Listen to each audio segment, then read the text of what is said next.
And now let's learn about overflow. All of the components of the box model comprise an element's size. For example, an image that has the following dimensions is 364 pixels wide and 244 pixels tall.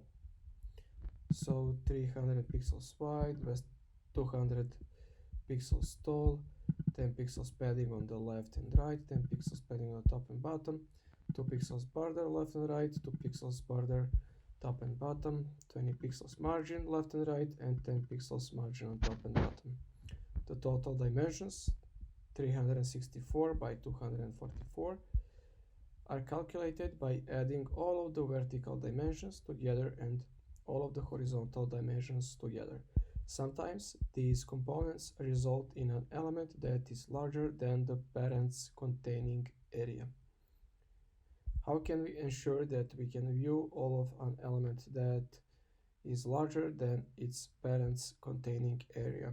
That's exactly why we use the overflow property. The overflow property controls what happens to content that spills or overflows outside its box.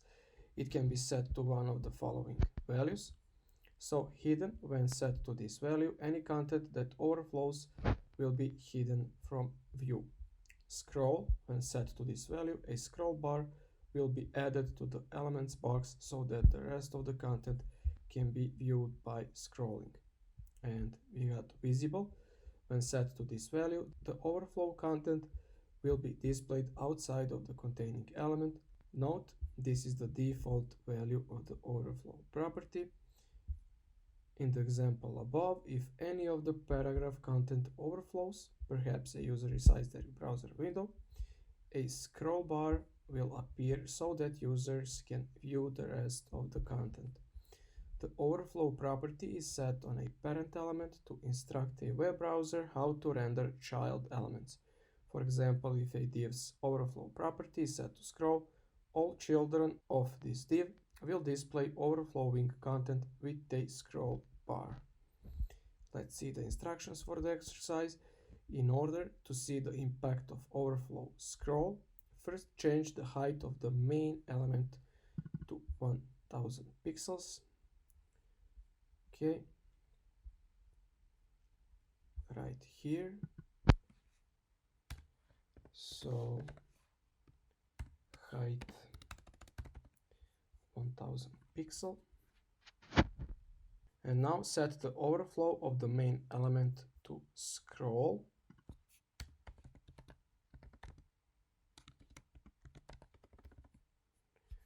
When you scroll down, a second scroll bar should appear over the paragraph section. You may have to expand the browser component in order to see this behavior clearly.